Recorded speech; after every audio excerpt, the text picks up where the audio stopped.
విధములకు ఏర్పాటు చేయబడిన పరిశుద్ధ లేఖన భాగము ప్రకటన గ్రంథము 22వ అధ్యాయము మొదటి వచనము మరొకసారి చదవగా విన్నాము.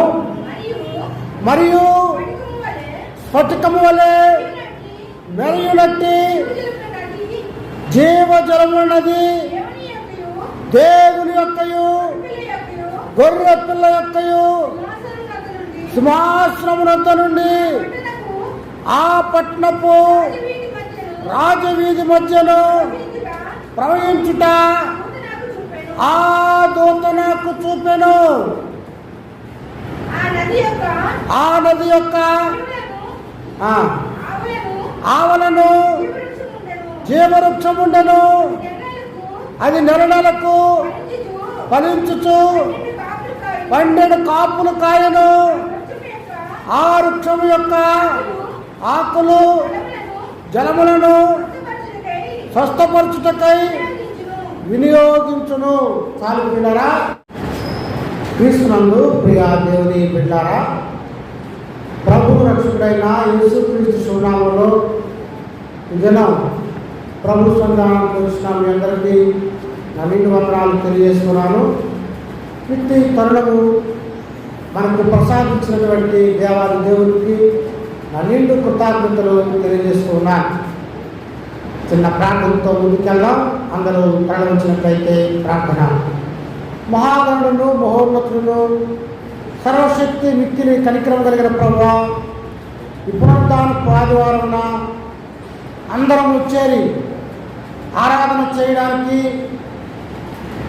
మహిమపరచడానికి తరుణులకే వందనాలు ప్రభువా. పాటల్లోనూ సాక్ష్యాల్లోనూ జరిగినటువంటి ఆరాధన అంతట్లో కూడా మీ ఆత్మను మా మహిమించి నడిపించినందుకే వందనాలు తెలుస్తున్నాను. కొద్ది నిమిషాల పాటు ఈ పక్షాన్ని నిలబడబోతున్నగా నన్ను ఈ సులువు చాటున మరుగుపరచండి. నాతో అందరితో మీరే మాట్లాడి విత్తబడుతున్న వాక్యం అందరి హృదయాల్లో ఫలింపచేయమని ఈ ఆత్మ కుమ్మరించి ప్రసాదించమని యేసు దివ్యనామమున అడిగి వేడుకుంటున్నాము తండ్రి, ఆమేన్. విధములకు ఏర్పాటు చేయబడిన పరిశుద్ధ లేఖన భాగము ప్రకటన గ్రంథము 22వ అధ్యాయము మొదటి వచనము మరొకసారి చదవగా విన్నాము. మరియు స్ఫటికము వలె మెరయునట్టి జీవజలమున్నది దేవుని యొక్కయు గొర్రె పిల్ల యొక్కయు సింహాసనమునంత నుండి ఆ పట్టణపు రాజవీధి మధ్యలో ప్రవహించుట ఆ దూత నాకు చూపెను. ఆ నది యొక్క ఆవలను జీవవృక్షముండెను. అది నెలకు ఫలించుచు 12 కాపులు కాయను. ఆ వృక్షము యొక్క ఆకులు జలములను స్వస్థపరచుటకై వినియోగించును. చాలు పిల్లరా, ఈ లోకంలో మనం ఉన్నాము. లోకము శాశ్వతమైనటువంటిది కాదు. ఏదో ఒక దినాన ఈ లోకమును విడిచి మనము పరలోకానికి వెళ్ళవలసినటువంటి వారంగా ఉన్నాం. ఎవరికైనా మన సొంత గృహాలంటే ఇష్టం. ఎందుకంటే గృహంలో పొందేటువంటి ఆనందం, ఆ స్వేచ్ఛ, స్వతంత్రాలు ఇంకా ఎక్కడ ఏ ఇతర గృహాల్లో పొందలేము. మనందరి శాశ్వత గృహం. అంతేకాకుండా అది నిత్యముండేటువంటి గృహంలో మనందరము కూడా చేరాలా.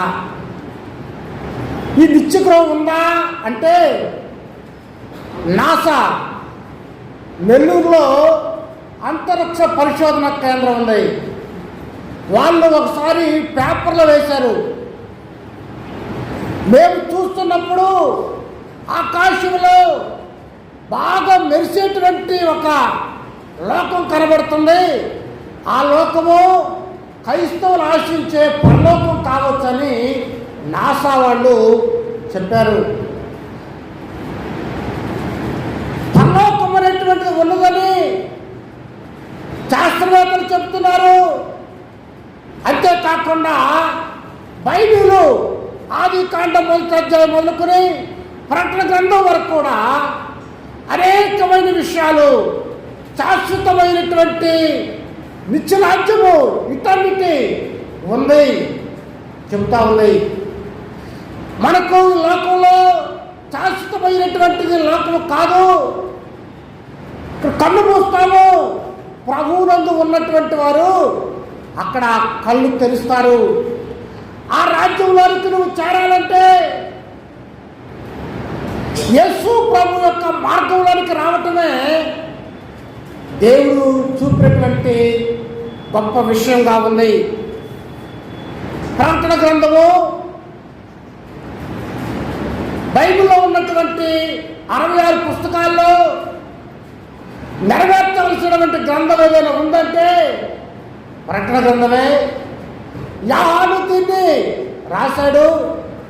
యోహాను యేసు ప్రభుకు సమీపస్తుడుగాను, ఆయన యేసు ప్రభు రొమ్ములు ఆడుకుని ఆయనలో ఉన్నటువంటి సంగతులను రాసినటువంటి వాడుగా ఉన్నాడు. ప్రకటన గ్రంథం అంటే తెరను తొలగించటాన్ని అర్థం. అపోక్లిప్టిక్ అంటారు. అనగా దాచబడినటువంటి వాటిని బహిర్గతం చేయటమే. ప్రకటన గ్రంథాన్ని నెరవేర్చవలసినటువంటి గ్రంథంగా ఉంది. యోహాను ప్రకటన గ్రంథం రాశాడు. యోహాను ప్రకటన గ్రంథాన్ని రాశాడు. ఆయన ఆత్మవశుడై ఉండగా పరలోకాన్ని చూసి యోహాను చెబుతాడు, నేను ఏది చూశానో ఏది తాకానో, అనగా యోహాను ప్రత్యక్ష సాక్షిగా విట్నెస్ అయిన పరలోకం ఉందనడానికి నేను చూశాను, నేను రాస్తున్నానని చెప్తా ఉంటాడు. కనుక పిల్లరా, యోహాను యొక్క ప్రకటన గ్రంథం అనేది చాలా ప్రాముఖ్యమైంది. ఎందరు ఆయనను సూచిస్తారో వారందరూ కూడా నిత్య జీవాన్ని ఇస్తారని వాగ్దానం చేసిన ప్రభువు ఆ పరలోకం యొక్క వివరణ ప్రకటన గ్రంథము 22వ అధ్యాయంలో రాయబడినటువంటిదిగా ఉంది. ప్రియులారా, ఆ యొక్క ప్రకటన గ్రంథము దీనికున్న పేరు ఏంటంటే మనందరికి కూడా పేర్లు ఉంటాయి. అంతేకాకుండా భూలోకంలో ఉన్న ప్రతి మనిషికి ఒక పేరు ఉంటుంది. బరంపూర్, ఈ పట్టణానికి ఎలా బరంపూర్ అని ఉందో ఆ పరలోక పట్టణాన్ని ఏమంటారంటే సిటీ ఆఫ్ హోలీ, పరిశుద్ధ పట్టణం. ఆ పేరే ఇంకా దేనికి కూడా ఆ చెల్లుబాటు కాదు. అది పరిశుద్ధుని నిలయము, అది నిత్యం ఉండేటువంటిది. ఆ పరిశుద్ధ పట్టణమే ప్రభువు నిలయము, అదే పరలోకమై ఉందని మనము జ్ఞాపకం చేసుకోవాలి. It the state of eternal, నిత్యత్వ రాష్ట్రంగా అది ఉన్నది. దానికి అంతం లేదు. ఎంతకాలం అది ఈ లోకంలో ఏ గృహమైనా ఏ పట్టణమైనా ఒకప్పుడు ఉన్నది, ఒకప్పుడు ఉండదు. కానీ పరలోక పట్టణంలో ఉన్నటువంటి ఆ పరిశుద్ధ పట్టణము అది నిత్యము కూడా ఉండేది. అంతము లేనటువంటి రాజ్యం, పట్టణము యేసు ప్రభు ఉన్నటువంటి ఆ పట్టణం. 22వ అధ్యాయం 1వ వచనంలో ఒకసారి చదవగా ఉందా మరొకసారి. మరియు స్ఫటికము వలె మెరయునట్టి జీవజలమున్నది దేవుని యొక్కయు గొర్రె పిల్ల యొక్కయు సింహాసనం యొద్ద నుండి. చాలు పిల్లరా, బైబిల్ చెప్తుంది పరలోక పట్టణంలో జీవనది ఉన్నది. ఆ పరలోకంలో ఏముందంటే జీవనది. నది దేవుని యొక్కయు గొర్రె పిల్ల యొక్కయు సింహాసనం వద్ద నుండి. పిల్లరా, పరలోకంలో ఏముందో ఆ సింహాసనం యొద్ద నుండి అనగా ఆయన యొద్ద నుండి నది ప్రవహిస్తా ఉంది. ఆ నది యేషయా గ్రంథంలో ఉంది, కీర్తన గ్రంథంలో ఉంది, జకర్యా గ్రంథంలో ఉంది. అనేక చోట్ల పరలోక పట్టణంలో ఉన్నటువంటి ఆ నదిని గురించి రాయబడినటువంటిదిగా ఉన్నది. క్రీస్తునందు ప్రియులారా, ఆ నది సమస్త జీవరాశులు దానివల్ల బ్రతికేటువంటివిగా ఉన్నాయి. ఈ లోకంలో ప్రతిదానికి ఏం కావాలో తెలుసా? మన పొద్దున కూడా లేచామంటే మనకేం కావాలా? ప్రపంచంలోనూ ప్రాముఖ్యమైనది ఏంటి? ఏ జీవకోటి బ్రతకాలన్నా ఏం కావాలి? వాటర్, నీళ్ళు కావాలా? నీళ్ళు లేని బ్రతుకు ఆలోచించగలమా? లేదు కదా. మనం పొద్దున్న లేచిన మొదలుకొని, అంతేకాకుండా మన శరీరంలో కూడా రక్తం కంటే ఎక్కువ ఏముంటుంది? నీళ్ళే. భూభాగం కంటే ఎక్కువ ఏముంది? నీళ్ళే. పరలోకంలో ఏముంది? జీవనది ఉంది. ఎంత ప్రాముఖ్యమైందో మనం చూడవచ్చు. పరలోకంలో జీవనది ఉంది. క్రీస్తునందు ప్రియులారా, ఆ జీవనది అనేకులను జీవింపజేసేటువంటిదిగా ఉందని లేఖనము సెలవిస్తూ ఉంది. యెషయా గ్రంథము 48వ అధ్యాయము 18వ వచనం చదువుదాము.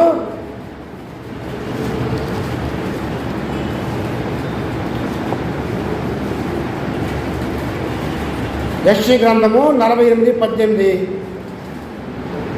నీవు నా ఆజ్ఞలను ఆలకింపవల్లని నేనెంతో కోరుతున్నాను. ఆలకించిన ఎడలా నీ క్షేమము నది వలెను, నీ నీతి సముద్ర తరంగ వలెను ఉండును. చాలు పిల్లరా, దేవుడు నదిని దేంతో పోల్చాడు? ఇక్కడ మానవుల యొక్క క్షేమంతో పోల్చాడు. అందువల్ల నది దేనికి గుర్తుగా ఉందంటే క్షేమానికి గుర్తుగా ఉంది. అనగా పరలోక పట్టణంలో మనందరూ కూడా ఎలా ఉన్నాము? క్షేమంగా, గుర్తుగా. పిల్లరా, ఎవరైనా ఎదురుపడ్డారనుకోండి, లేక ఇటువరకు ఉత్తరాలు రాసేవాళ్ళం కదా, 15 పేజీల ఉత్తరాలు. 97 తర్వాత ఉత్తరాలు వచ్చినాయి. 98 డిగ్రీ చదివేవాడిని చదువుతున్నప్పుడు. ఇంటర్మీడియట్ వరకు ఉత్తరాలు రాసేవాడు 15 పేజీలు పెట్టి. మచిలీపట్నంలో చదువుకున్నాను నేను ఇంటర్ డిగ్రీ. ఫస్ట్ ఎవరొత్తాం? నేను క్షేమంగా ఉన్నాను అని.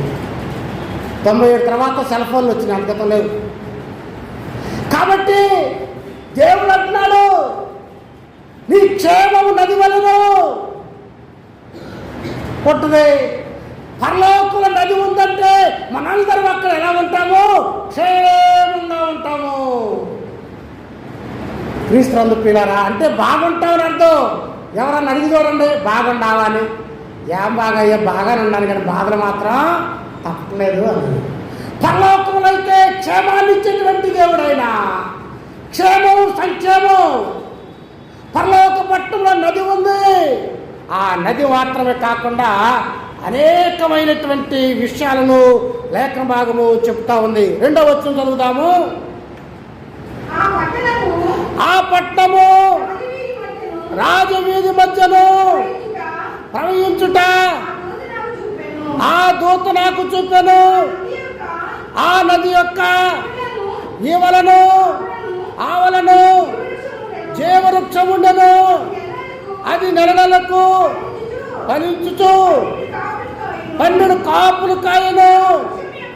ఆ వృక్షము యొక్క ఆకులు జనములకు స్వస్థపరచుటకై వినియోగించును చాలు ప్రియులారా. బైబిల్ చెబుతుంది ఆ నది ప్రభావం వల్ల ఆవల ఏవలను జీవవృక్షములుండెను. అది నెలకు 12 కాపులు ఇచ్చును. ఆ వృక్షములకు ఆకులు జనములకు స్వస్థతనిచ్చుటకై. ప్రియులారా, బైబిల్ చెప్తా ఉంది అక్కడ జీవవృక్షాలు ఉన్నాయి. జీవవృక్షం అంటే మనం తింటాం. అక్కడ ఎంతమంది తింటామంటారు? తింటావా? 12 కాపులు కాస్తుంది అది. క్రీస్తునందు ప్రియులారా, పరలోకంలో కాయలు తినొచ్చు కానీ అవసరం ఉండదు. ఎందుకు? ఆకలి దప్పులు అక్కడ లేవు. కాయలు ఉంటాయి కానీ తినవలసిన అవసరము లేదు. ఒకసారి అన్నం తిన్నాం అనుకోండి, మళ్ళీ కోడి మాంసం కూర మళ్ళీ తింటావా? తినలేంగా. ఎందుకు? ఆల్రెడీ ఉంది. అందువల్ల పరలోకాలు అన్నీ ఉన్నాయి కానీ తినవలసిన అవసరం అక్కడ లేదు. అవ్వ ఆదాములు ఏ పండు తినైతే వారు శాపానికి గురైపోయారు. ఆ జీవవృక్షము, ఆ జీవ ఫలాలు పరలోకంలో కూడా ఉండేవి కానీ మరలా మనము తినవలసినటువంటి అవసరత లేదు. క్రీస్తునందు ప్రియ దేవుని బిడ్డలారా, అక్కడ ఎంత సమృద్ధి అంటే ఇక్కడ సంవత్సరానికి 1 పంట లేదా 3 పంటలు పండుతాయి మన పొలాలైతే. అక్కడ ప్రతి నెల ఎప్పుడు నిరంతరము జీవనది. అక్కడ నది నీరు తగ్గేటువంటిది కాదు. అంత సమృద్ధిగా దేవుడు ఉన్నటువంటి ఆ లోకానికి మనల్ని అనుగ్రహించేటువంటి వాడుగా. పిల్లరా, ఆ వృక్షం యొక్క ఆకులు జనములకు స్వస్థతనిచ్చుటకై వినియోగించును. ఆ స్వస్థత అనే మాటకు గ్రీకులో థెరపీ అనే మాట వాడబడింది. థెరపీ చికిత్స, ఫిజియోథెరపీ, రకరకాలుగా మాటలు వాడుతూ ఉంటారు. మెడికల్ వర్డ్ అంటే ఆకులు మానవులకు ఎలాంటి మొక్కలు పెంచినాడంటే పరలోకంలో ఔషధం. ఇక మీదట శాపగ్రస్తమైనది దానిలో ఉన్నదు. దేవుని యొక్క గొర్రెపిల్ల యొక్క సింహాసనము దానిలో ఉండెను. చదివినటువంటి లేఖన భాగంలో శాపగ్రస్తమైనది ఏది కూడా లేదు. దేవుడు వాగ్దానం చేసి ఉన్నాడు, మనం దేవునితో సంబంధం కలిగినటువంటి వారిగా ఉంటాము. పరలోకంలో పాపం అనేటువంటిది లేదు. కావున దేవునితో ఉన్నటువంటి మనకు శాపగ్రస్తమైనటువంటిది ఏది కూడా లేదు. అంతా కూడా ఆశీర్వాదకరమైనటువంటి జీవితము మనం కలిగినటువంటి వారుగా ఉంటాం. పిల్లరా, గొర్రె పిల్ల యొక్క సింహాసనం దానిలో ఉండును. ప్రభు ఉన్నటువంటి ప్రదేశంలో శాపం ఉంటుందా? ఉన్నది కదా.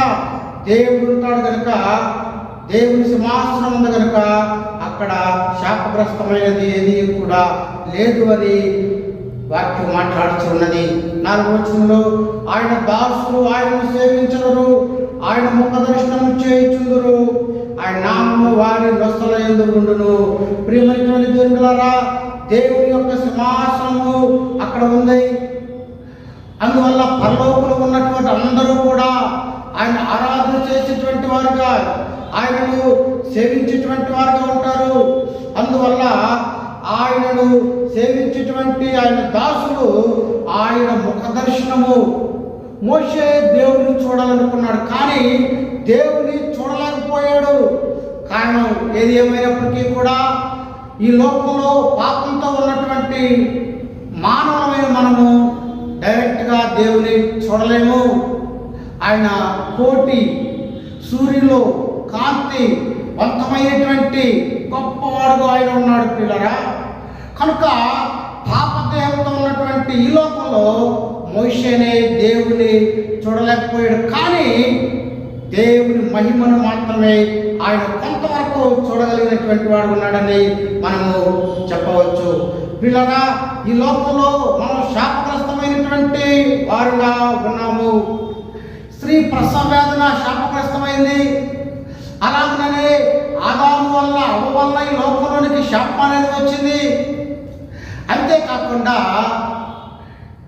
పురుషుడు జీవనోపాధి కొరకై శ్రమ పట్టము మనం చూస్తూ ఉంటాం. అది శాపగ్రస్తమైందే కదా. ఆదాముతో దేవుడు చెప్పాడు నేలను సేద్యించేస్తామని. అంతేకాకుండా మానవులకి అతి ప్రాముఖ్యమైన శాపం ఏంటంటే గ్యారెంటీ మరణము పిల్లరా.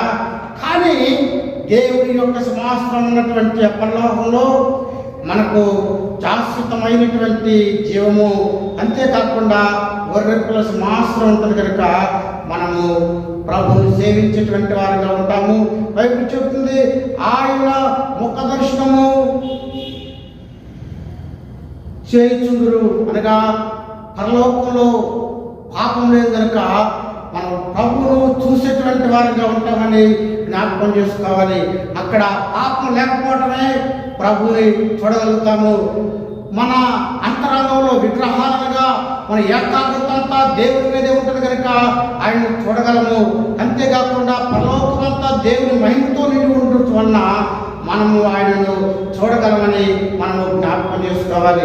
క్రీస్తునందు పిల్లరా, ఆయన నామము వారి నొసలయందు ఉండును అనగా అక్కడ శాశ్వతమైనటువంటి దేవుని యొక్క గుర్తింపు ఉంటుంది.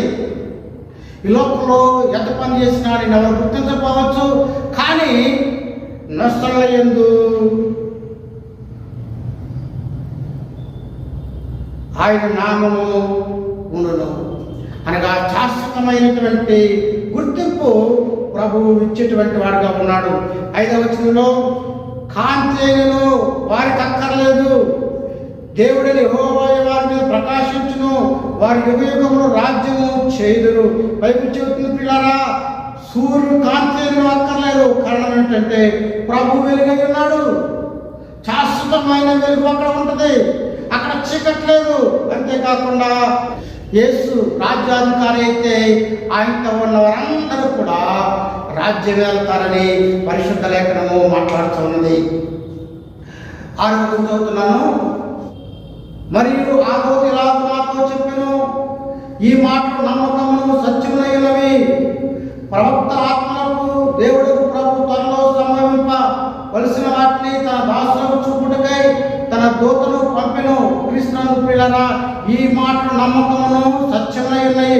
మన ప్రభు ఆయన నామమే సత్యం, ఆయనే నమ్మకం.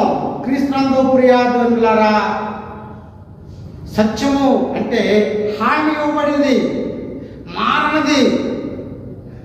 అంతేకాకుండా నమ్మకమైందంటే వాస్తవమైనది, పరలోక వాస్తవం. ఆయన సత్యవంతుడు. అందువల్ల బైబిల్ చెబుతుంది ఈ మాటలు సత్యమునై ఉన్నవి అనగా ఆయన మాటలు శాశ్వతం, ఆయనే సత్యమై ఉన్నటువంటి వాడుగా ఉన్నాడు. 7వ వచనంలో ఇదిగో నేను త్వరగా వచ్చున్నాను, ఈ గ్రంథంలోని ప్రవచన వాక్యము గైకొనేవాడు ధన్యుడు. ప్రభు అంటున్నాడు నేను త్వరగా వస్తున్నాను. ఆయన రాక తథ్యం, మన కోపం కూడా వాస్తవము. ప్రియ దేవులారా, మన ప్రభు రాజయ్య రానై ఉన్నాడు. ఆయన త్వరగా రాబోతున్నాడంటే మరణాత సమయము లేదని. ఈ లోకంలో మనము సిద్ధపాటు కలిగినటువంటి వారిగా ఉండాలని వాక్యం మాట్లాడుతున్నది. 8వ వచనంలో యోహాను నేను ఈ సంగతులను వినినవాడను, చూచినవాడను. నేను విని చూచినప్పుడు వాటి నాకు చూపుతున్న దూత పాదముల ఎదుట నమస్కారం చేయుటకు సాగిలపడగా. క్రీస్తునందు ప్రియులారా, దేవుని దూత ఆయన చూపుతున్నప్పుడు యోహాను దూత మీద సాగిలపడినట్టుగా మనం చూస్తూ ఉన్నాం. 9వ వచనంలో అతడు వద్దు సుమి, నేను నీతోను ప్రవక్తలైన సహోదరులతోనూ ఈ గ్రంథమందున వాక్యములను గైకొను వారితోనూ సహదాసులై దేవునికి నమస్కారం చేయమని చెప్పాను. క్రీస్తునందు ప్రియ దేవులారా, దూత అంగీకరించలేదు, నేను కూడా నీ వంటి వాడిని, కానీ మనమందరము దేవునికి నమస్కారము చేయవలసినటువంటి వారు ఉన్నామని రెండవసారి ఆయన సాగిపడినట్టుగా మనము చూస్తూ ఉన్నాం. క్రీస్తునందు ప్రియ దేవులారా, అదేవిధంగా అంతకుముందు కూడా ఆయన సాగిపడినట్టుగా మనము చూస్తూ ఉన్నాము. 2 సార్లు దూత ఎదుట యోహాను సాగిలి పడినటువంటి వాడుగా ఉన్నాడు. 10వ వచనం చదువుతున్నాను. మరియు అతడు నాకు ఇలా చెప్పెను, ఈ గ్రంథమందున్న ప్రవచన వాక్యమునకు ముద్ర వేయవలదు, కాలము సమీపమైనది. కాలం సమీపించింది కనుక ముద్ర వేయు వలయ కాలము సమీపించింది. పిల్లరా, కాలం వస్తూ ఉంది. ఇప్పటికే యాంటీ కన్వర్షన్ భారతదేశంలో ఉంది. 14 రాష్ట్రాల్లో సువార్త ప్రకటించడానికి అవకాశం లేదు. అన్ని రాష్ట్రాల్లో స్వేచ్ఛగా. అలాగనే కాలం రాబోతుంది. అప్పుడు వాక్యం అంతా కూడా ముగిపడేదిగా ఉన్నది. కాలం సమీపం ఉండగానే సువార్త పరిచర్య చేయడానికి మనం అందరం కూడా సన్నద్ధమై ఉండాలి. కారణం ఏంటి తెలుసా? ముద్ర వేయు కాలము సమీపిస్తుంది అనగా వాక్యం వేగంగా పరిగెడుతుంది. కానీ ఆగిపోయేటువంటి కాలం కూడా ఉందని మనము జ్ఞాపకం చేసుకున్న బుద్ధులుగా ఉంటున్నాం. 2వ వచనము, అన్యాయం చేయవాడికి అన్యాయం చేయలేము, పవిత్రుడైన వాడికి పవిత్రంగానే ఉండలేము, నీతిమంతుని యొక్క నీతిమంతుడు ఉండలేము, పరిశుద్ధుని యొక్క పరిశుద్ధిగానే ఉండలేము. ప్రియులారా, బైబిల్ చెప్తుంది దేవుడు రాబోతున్నాడు. ఆయన వచ్చినప్పుడు ఆయన ముద్ర వేస్తాడు. నువ్వు అన్యాయం ఉంటే నీ జీవితం అన్యాయమే. నువ్వు మారు మనసు పొంది రక్షణ పొందితే, పరిశుద్ధుడు అయితే ఆయన వచ్చినప్పుడు నువ్వు ఎత్తబడతావు. నువ్వు ఏ స్థితిలో ఉన్నావు? సమయం లేదు కనుక పశ్చాత్తాపానికి, సమయం లేదు కనుక మారు మనసు పొందడానికి ఆయన అకస్మాత్తుగా రానయ్యాడు. ఎందుకో త్వరగా వస్తా అన్నాడు. అది ఏ గడియో తెలియదు. కానీ సమయం ఉండవు కావాలి. నువ్వు మారకపోతే ఆయన వచ్చినప్పుడు ముద్ర వేస్తాడు. నువ్వు పాపంతో ఉంటే అట్లాగే ఉండిపోతావు. మారు మనసు వస్తే ప్రభు దగ్గరికి వెళ్తావు. ఆయన స్థితిని నయ్యున్నాడని జ్ఞాపకం చేసుకున్న బుద్ధులుగా ఉంచుకున్నాము. వచ్చిదిగో త్వరగా వస్తున్నాను, వాని క్రియల చొప్పున ప్రతి వానికి ఇచ్చినప్పుడు నేను సిద్ధపర జీతం నా వద్ద ఉన్నది. వీళ్ళ ప్రభు త్వరగా రానై ఉన్నాడు. ఆయన రాకడా మన పోకడా సమీపించినయింది. ఆయన త్వరగా రాబోతున్నాడు కనుక వారి క్రియలు చొప్పున బైబిల్ చేతి ప్రకటనలోనే వారి క్రియలు వారి వెంట పోతున్నది. కనుక ఈ లోకంలో చనిపోయిన తర్వాత కూడా మనం బ్రతకాలంటే మన క్రియలు సరిగా ఉండాలి. వారి క్రియలు చొప్పున అనగా నువ్వు చేసిన ప్రతిదానికి ఆయన ప్రతిఫలం ఇచ్చేటువంటి గొప్ప దేవుడిగా ఆయన రాబోతున్నాడు అని మనం జ్ఞాపకం చేసుకోవాలి. ప్రియాదేవులారా, మన విశ్వాసం బట్టి రక్షించబడ్డాం కనుక ఆయన మన విశ్వాసానికి ప్రతిఫలం ఇచ్చేటువంటి గొప్పవాడుగా ఉన్నాడు. ఆయన రానై ఉన్నాడని మనము జ్ఞాపకం చేసుకోవాలి. సిద్ధపరచిన జీతం నా యొద్ద ఉన్నది. వారి క్రియలు చొప్పున ఈ లోపల డోర్కా ఉన్నాయి, మంచి పనులు చేసింది, చనిపోయింది. ఆమె క్రియలు ఆమెను బ్రతికించాయి కనుక మనం కూడా శ్రేష్టమైన క్రియలు ఈ లోకంలో జరిగించాల్సినటువంటి వారుగా ఉన్నాము. 13వ వచనంలో, అల్పై ఓమయ్యు మొదటి వాడును కడపటి వాడును ఆదినంతమైన వాడును బైబిల్ చెబుతుంది. ఆయనే ఆది, ఆయన అంతం. అల్ఫా హీబ్రూ గ్రీక్ లెటర్స్లో మొట్టమొదటిది అల్ఫా అంటే ఆది ఆయనే, అంతం ఆయనే, సర్వమును ఆయనే ఉన్నాడు. కనుక పిల్లరా, ఎల్లప్పుడూ ఉండేటువంటి వాడు ఆయనే మనం జ్ఞాపకం చేసుకోవాలి. 14వ వచనంలో ఆది అంతం అనేటువంటిది ఆయన యొక్క పేరుని మనము జ్ఞాపకం చేసుకునగా శాశ్వతమైనటువంటి వాడని లేఖనం మాట్లాడుతుంది. 14వ వచనంలో, జీవవృక్షమునకు హక్కు గలవారి గుమ్మంలో గుండా పట్టణంలోనికి ప్రవేశించినట్లు వస్త్రములు ఉతుకునేవాడు ధన్యుడు. చూసారా, పరలోకంలో ప్రవేశించాలంటే వస్త్రములు అనగా బైబిల్లో వస్త్రాలు ప్రవర్తనకు సంకేతంగా ఉన్నాయి. ఈ ప్రవర్తన సరిగా ఉండాలా అనగా ఆలోచనలే మాటలు అవుతాయి, మాటలే క్రియలు అవుతాయి, క్రియలే ప్రవర్తన అవుతుంది, అవే మన వస్త్రాలు అవుతాయి. కనుక పిల్లరా, మన ఆలోచన, మన క్రియలు, మన ప్రవర్తన సరిగా ఉన్నప్పుడు మనము బైబిల్ చెప్తుంది, జీవవృక్షంలో హక్కు వారి గుమ్మంలో గుండా పరలోక ప్రధాన ద్వారంలో పేతురు ఉంటాడు. ఆ ద్వారంలో మనము పరలోకంలో ప్రవేశించబద్దులుగా ఉంటున్నాం. కనుక మన వస్త్రాలు ఉతుక్కోవాలి అనగా పిల్లరా, ఏ రోజు పట్ల ఉతుక్కుంటాం. అలాగే అనుదినము కూడా ఒకసారి రక్షించబడితే సరిపోదు. ప్రతిదినము మన ప్రవర్తన సరి చేసుకుంటూ మారు మనసు పొందుతూ ప్రతిదినము క్రీస్తు రూపంలోకి మార్చబడాలా. అప్పుడే మనం వస్త్రాలు ఉతుక్కున్న వారు అవుతాం, ప్రభు సన్నిధికి వెళ్ళగలుగుతాం. 15వ వచనంలో, కుక్కలను మాంత్రికులను, వ్యభిచారులను, నరహంతకులను, విగ్రహారాధకులను, అబద్ధము ప్రేమించి జరిగించి ప్రతివాడును వెలుపటనందురు. క్రీస్తునందు పిల్లరా, పరలోకం శాశ్వతంగా ఉండే స్థలం. కానీ కుక్కలను, వ్యభిచారులను, మాంత్రికులు అనగా అపవిత్రులు, ఈ లోకంలో అపవిత్రంగా ఎవరైతే జీవిస్తారో, ఆయన ఆజ్ఞలు పాటించినటువంటి వారుగా ఉంటారో వారు వెలుపటారుగా వీళ్ళరా పరలోకానికి యోగ్యమైనటువంటి వారు కాదు. కనుక మన కుక్కలు అనగా వాంతి చేసుకుంటే మరలా అది కుక్క బ్రతుకు, కానీ అది అపవిత్రమైన జంతువు. మన పరిశుద్ధులుగా ఉండాలని ప్రభు మనం నన్ను ఏర్పాటు చేసుకున్నాడు. బైబిల్ చెబుతుంది, నేను పరిశుద్ధుని కనుక మీరు పరిశుద్ధులై ఉండి. కనుక పిల్లరా, మనం ప్రభు కొరకై పరిశుద్ధులుగా ఉండాలి. 16వ వచనంలో సంఘముల కోసం ఈ సంగతుల గురించి మీకు సాక్ష్యం ఇచ్చుటకు యేసు అని నేను నా దూతను పంపి ఉన్నాను. నేను దావీదు వేరు చిగురును, సంతానమును ప్రకాశమాన వేపు చుక్కనై ఉన్నాను. పిల్లరా, ఆయన దావీదు చిగురు. ప్రభు దావీదుతో వాగ్దానం చేశాడు, శాశ్వత కాలం సింహాసనాన్ని సిద్ధపరుస్తానని. యేసు దావీదు కుమారుడు పుట్టాడు. దావీదు కుమారుడు అనేది ఒక బిరుదుగా చెప్పవచ్చు.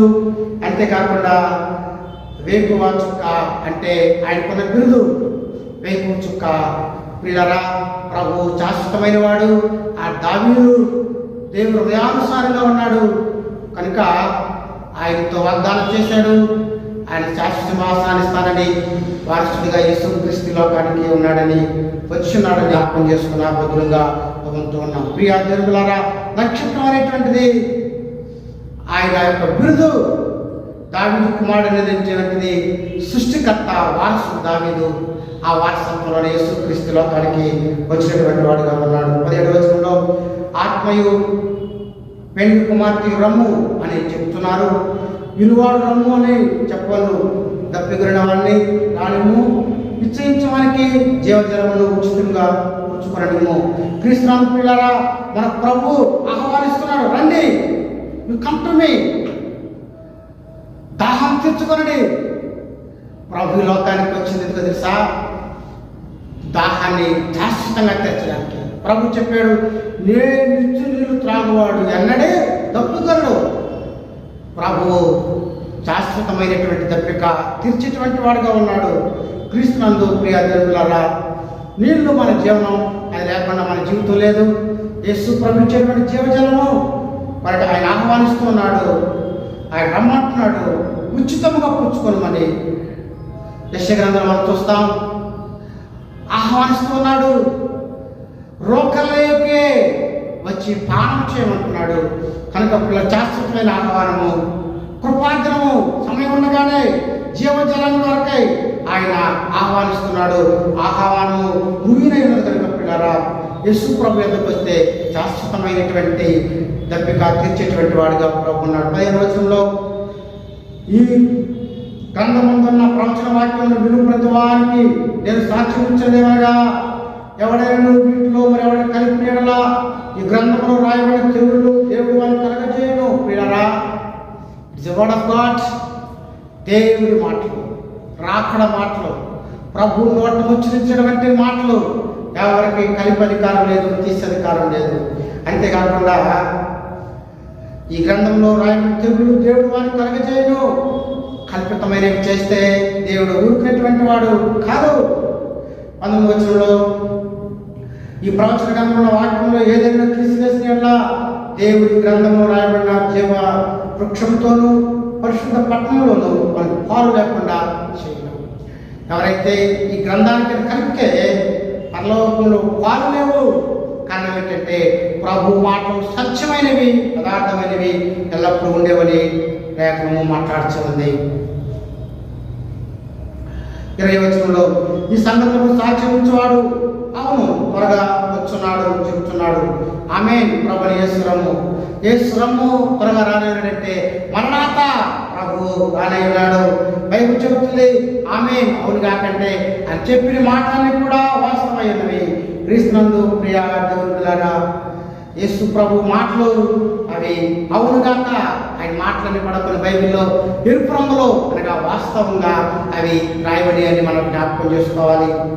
బైబిల్ చెప్తుంది చివరి వచనంలో, ప్రభువైన యేసు పరిశుద్ధులతో తోడైయుండును గాక ఆమేన్. వీళ్ళరా కృపతో ముగించినాడు. మలాకి గ్రంథం చివరి వచనంలో పాత నిబంధన శాపంతో ముగించబడితే ఈ కొత్త నిబంధన అంతా కూడా దేవుని కృప అనగా ఆశీర్వాదంతో ముగించబడిందని మనం జ్ఞాపకం చేసుకోవాలి. యేసు ప్రభువు నూతన నిబంధనలో మనందరికీ కూడా గొప్ప ఆశీర్వాదాన్ని ఇచ్చాడు. మీరు ఆశీర్వాద కట్టలాడగా పిలవబడాలని, అందువల్ల నూతన నిబంధన ఆశీర్వాదంతో ముగించబడినటువంటిదిగా ఉంది. ఈ 22వ అధ్యాయం అంతా కూడా పరలోకాల గురించి ఎక్కువగా రాయబడి ఉంది. జీవజలమని, శాశ్వత జీవము, యేసు ప్రభు సింహాసనం అక్కడ ఉంటుందని, అక్కడ మనం ఎల్లప్పుడూ ఉంటామని, అంతేకాకుండా పరలోకంలోనికి మనందరం కూడా ఆయనతో కూడా రాజ్యం వెళ్తామని, అది శాశ్వతమైందని. కనుక పిల్లరా, ప్రభు ఈ 22వ అధ్యాయంలో త్వరగా రాబోతున్నాడు, ఆహ్వానిస్తున్నాడు. ఆయన ఆహ్వాసన కానీ రెస్పాన్సిబిలిటీ మన బాధ్యత ఏంటంటే ఆయన దగ్గరకు రావడం మన యొక్క బాధ్యత. ఆయన దగ్గరకు వస్తే బైబిల్ చెబుతుంది, మీరు నా దగ్గరకు వస్తే నేను మీ దగ్గరకు వస్తాను. కనుక పిల్లల ప్రభు త్వరగా రారాయన్నాడు కనుక మనందరూ సిద్ధపాటు కలిగి క్రీస్తు యేసు ముందు కొనసాగుదాం. దేవుడి మాటలు దీవించుగాక. ఆమె ప్రార్థన చేసుకుందాం. మహాగణుడు, మహోన్నతుడు, సర్వశక్తి మిక్కిలి కనికరం కలిగిన ప్రభువా, 22వ అధ్యాయము ముగించడానికి కృపనిచ్చినాడు తండ్రి. ఇందులో ప్రభువా శాశ్వతమైనటువంటి రాజ్యాన్ని మనందరికి ఇస్తానన్నారు. రమ్మని ఆహ్వానిస్తున్నారు ప్రభువా. ఈ సువార్త అనేకులు తెలుసుకుని మీ దగ్గర రావడానికి సహాయం దయచేయండి. శాశ్వత కృపను సమాధానం దయచేయమని ఈ మాటలు ఎవరైతే ఉంచున్నారో అందరిలో క్రియ జరిగించి భయపడంత ప్రభావం మీరే పొందమని, గొప్ప కార్యాలను చేసి భయం పొందమని యేసు దివినామని వేడుకున్నాం తండ్రి. ఆమేన్. తండ్రి దేవుని ప్రేమ, కుమారుడు యేసుక్రీస్తు కృప, పరిశుద్ధాత్మ సహవాసం సదాకాలం తోడై కాసి కాపాడుగాక. ఆమేన్. God bless you.